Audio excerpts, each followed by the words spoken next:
Viewers, આજે છે તારીખ 7 મે 2025. આજનો દિવસ કહેવાયને ભારત સરકારના જે 54 વર્ષના ઇતિહાસ છે એમાં સૌથી અગત્યનો સાથે સાથે ક્રુશિયલ દિવસ પણ કહી શકાય છે. કેમ કે આજથી એક્ઝેક્ટ 36 કલાક પહેલા એટલે તારીખ 5/5ના રોજ સાંજે મિનિસ્ટ્રી ઓફ હોમ અફેર્સ દ્વારા એક ખાસ પ્રકારનું અનાઉન્સમેન્ટ કરવામાં આવેલી કે તારીખ 7/5ના રોજ એટલે આજના દિવસે દેશના 259 I don't know the exact figure but અંદાજિત 250 થી 260 જેટલા જે પર્ટિક્યુલર સેન્સિટિવ ઝોન્સ છે જે સિટીઝ છે તેમાં મોક ડ્રીલનું આયોજન કરવામાં આવે. વેલ આ મોક ડ્રીલ પર્ટિક્યુલર ટર્મ છે એને સાંભળતા જ આપણા મનમાં મુખ્યત્વે બે પ્રશ્નો ઉદ્ભવે છે કે પહેલા તો આ મોક ડ્રીલ છે એ શું છે અને કઈ કઈ જે એક્ટિવિટીઝ છે ગતિવિધિઓ છે તે આ મોક ડ્રીલમાં કરવામાં આવે છે, અને બીજો અને સૌથી અગત્યનો ખાસ પ્રશ્ન એ આપણે એ આવે છે કે શું ખરેખર આજના દિવસે ભારત અને પાકિસ્તાન વચ્ચે જે યુદ્ધ છે તે સંભવિત છે. તો ચાલો સૌથી પહેલા તો આજે બે પ્રશ્ન છે આપણા એનું આપણે સમાધાન કરીએ. નંબર 1, શું છે આ મોક ડ્રીલ? તો સૌથી પહેલા તો સિવિલ ડિફેન્સ મોક ડ્રીલ શું છે આપણે એ જે ટર્મ છે તેને એલાબોરેટ કરીએ. તો આ એક સિવિલ ડિફેન્સ મોક ડ્રીલ છે જેનો સરળ ભાષાનો અર્થ એ છે કે દેશના જે નાગરિકો છે, જે સામાન્ય વર્કર્સ છે, સ્ટુડન્ટ્સ છે અને તમારા અને મારી જેવા જે સામાન્ય લોકો છે જેને ડિફેન્સ શું છે, આવી જ્યારે પણ કોઈ પણ જાતની એમરજન્સી સિચ્યુએશન્સ અરાઇઝ થાય છે ત્યારે કઈ રીતે પોતાનો બચાવ કરવો, કઈ કઈ એક્ટિવિટીઝ કરવી, કઈ કઈ ગતિવિધિઓને હાથ ધરવી એના વિશે કંઈ જ ખ્યાલ નથી. એ લોકોને એક ટાઈપની ટ્રેનિંગ આપી સો દેટ જ્યારે પણ આ રીતની યુદ્ધની અને એમરજન્સીની જે સિચ્યુએશન્સ અરાઇઝ થાય છે ત્યારે એ લોકો પોતાનું રક્ષણ કરી શકે. તો જે મોક ડ્રીલ છે એમાં મુખ્યત્વે 5 મુદ્દાને આવરવામાં આવેલા છે અને આપણે તેને વન બાય વન દરેક વસ્તુને એલાબોરેટ કરીએ. તો કે જે પહેલા મુદ્દા ઉપર જે ધ્યાન છે તે કેન્દ્રિત કરવામાં આવે છે એ છે ઓપરેશનલાઇઝેશન ઓફ એર સ્ટ્રાઇક વોર્નિંગ સાયરન્સ. મતલબ જ્યારે પણ આ રીતની યુદ્ધની પરિસ્થિતિ સર્જાય છે અને જે અટેકર્સ હોય છે, સ્ટ્રાઇકર્સ હોય છે, દુશ્મન દેશ તરફથી જે આપણા દેશમાં આક્રમણ કરવામાં આવે છે, હવાઈ હુમલાઓ કરવામાં આવે છે ત્યારે ખાસ પ્રકારના સાયરન્સ છે તે વગાડવામાં આવે છે જે આજ સાંજે જ આપણે એની પ્રેક્ટિસ છે તે શરૂ કરી દેવામાં આવશે.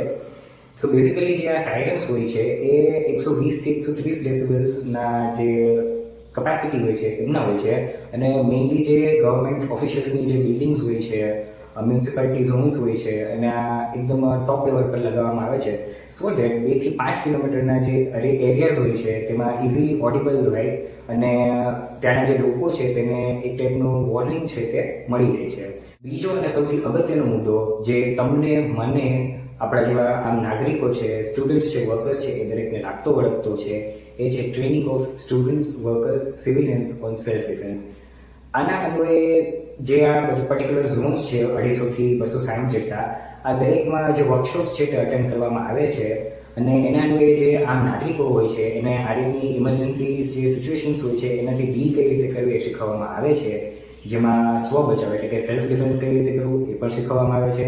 સાથે કંઈ પણ આ રીતની જે પરિસ્થિતિઓ સર્જાય છે ત્યારે તમારા બોડીની, તમારા સરાઉન્ડિંગ્સમાં તમારે કઈ રીતે તમારે પોતાની રક્ષા કરવી, જે શરીરના વાઇટલ ઓર્ગન્સ છે તેને કઈ રીતે તમે તેનો બચાવ કરી શકો છો, આ દરેક વસ્તુને શીખવવામાં આવે છે. ત્રીજા નંબર પર આવે છે ક્રેશ બ્લેકઆઉટ મેજર્સ. હવે આ પર્ટિક્યુલર તમને જો સમજવું હોય તો તમારા જે પેરેન્ટ્સ છે જે 50 પ્લસ હોય છે અથવા તો તમારા ગ્રાન્ડ પેરેન્ટ્સને પણ તમે કન્સિડરાઇઝ કરી શકો છો. કેમ કે આ જે પર્ટિક્યુલર જે બ્લેકઆઉટ વાળી સિસ્ટમ છે એ 1971માં જ્યારે બાંગ્લાદેશને ફ્રી કરવા માટે ભારત અને પાકિસ્તાન વચ્ચે યુદ્ધ શરૂ કરવામાં આવેલું ત્યારે ખૂબ જ ઉપયોગ થયેલો. બેઝિકલી આ જે બ્લેકઆઉટની જે વસ્તુઓ છે કઈ રીતે અમલમાં આવે છે કે ઘણી ખરી વખત જ્યારે એર સ્ટ્રાઇકની પોસિબિલિટી કોઈ પર્ટિક્યુલર સિટી છે કે ઝોન છે કે એરિયામાં જોવા મળે છે ત્યારે એ પર્ટિક્યુલર જે એરિયાની જે બધી વિઝિબલ લાઇટિંગ્સ હોય છે તેને કમ્પ્લીટલી શટડાઉન થોડા સમય માટે કરી દેવામાં આવે છે સો દેટ જે સ્ટ્રાઇકર્સ હોય છે, અટેકર્સ હોય છે એ લોકો મિસલીડ થાય છે અને જે પોતાનો એનો ગોલ હોય છે તે મળતો નથી. 4th નંબર પર આવે છે કેમોફ્લોગિંગ ઓફ વાઇટલ ઇન્સ્ટિટ્યુશન્સ. મતલબ કે જે ખાસ અગત્યના જે ગવર્મેન્ટના પ્રિમાઇસીસ છે, મ્યુનિસિપાલિટીની ઓફિસીસ છે, ઇન્ડસ્ટ્રીયલ ઝોન્સ છે એને કેમોફ્લોગ કરવા. હવે કેમોફ્લોગ કરવા એનો અર્થ એ છે કે આ જે પર્ટિક્યુલર બિલ્ડિંગ્સ છે તેને ફેન્સિંગ છે, પેઇન્ટ્સ છે એ બધાની મદદથી એને આખું સ્વરૂપ છે તેમાં ફેરફાર કરવામાં આવે છે સો દેટ જે અટેકર્સ હોય છે, જે એર સ્ટ્રાઇક્સથી જે હુમલાઓ કરી રહ્યા હોય છે એ લોકો મિસલીડ થાય અને જે એમનું ટાર્ગેટ હોય છે આ પર્ટિક્યુલર બિલ્ડિંગ્સ છે તેને નષ્ટ કરવાનો એમાંથી તે હટી જાય. પાંચમો અને સૌથી છેલ્લો મુદ્દો જે આ પર્ટિક્યુલર મોક ડ્રીલમાં આવરી લેવામાં આવે છે એ છે updating and rehearsing evacuation plan. Basically જે ગવર્મેન્ટ ઓફિશિયલ્સ હોય છે એના દ્વારા જે કહેવાય ને કે ડિફેન્સ છે સાથે સાથે આ રીતની જે દરેક એક્ટિવિટીઝમાં જે સિવિલિયન્સ હોય છે, નાગરિકો છે, તેના રક્ષણ માટે જે પ્લાન્સ ક્રિએટ કર્યા હોય છે તેનું રિહર્સલ બેઝિકલી કરવામાં આવે છે. તો જે અમુક કહેવાય ને કે બોર્ડર સેન્સિટિવ એરિયાઝ છે અને જ્યાં યુદ્ધનો અને આ રીતના હુમલાનો ભય રહેલો હોય છે એમાંથી જે નાગરિકો, જે આમ નાગરિકો વસતા હોય છે તેનું સલામત સ્થળે સ્થળાંતર કરવું, સાથે સાથે જે મિલિટરી કન્ટોનમેન્ટ્સ હોય છે, જે મિલિટરીના જે કેમ્પ્સ હોય છે એમાં પણ આ જે હુમલાઓ છે તેનો ખતરો વધારે રહેતો હોય છે, તો એનું પણ બીજા સેફ જે સલામત સ્થળો છે ત્યાં સ્થળાંતર કરવું.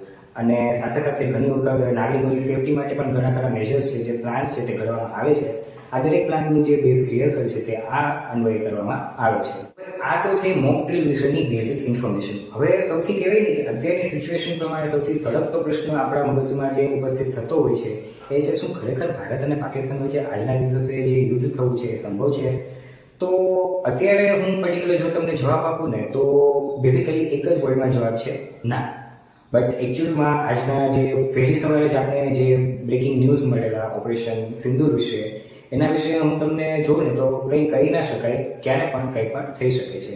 સો બેઝિકલી જે મોક ડ્રીલ છે જે આજના દિવસે જે આયોજિત થવા જઈ રહી છે એનો પર્ટિક્યુલર ઉદ્દેશ્ય હું પર્ટિક્યુલર 1 થી 2 સેન્ટેન્સમાં જ તમને જણાવું તો જે નાગરિકો છે સાથે સાથે જે ગવર્મેન્ટ ઓફિશિયલ્સ છે એને કહેવાય ને કે અગાઉ જે ભવિષ્યમાં જે આ રીતની ઘટનાઓ બનવાની છે તેના માટે અગાઉથી આગાહ કરવા અને તૈયાર કરવા માટે એક સુંદર મજાનું આયોજન છે તે જઈ શકાય છે. હવે આ હતું મારું આજનું જ્ઞાન.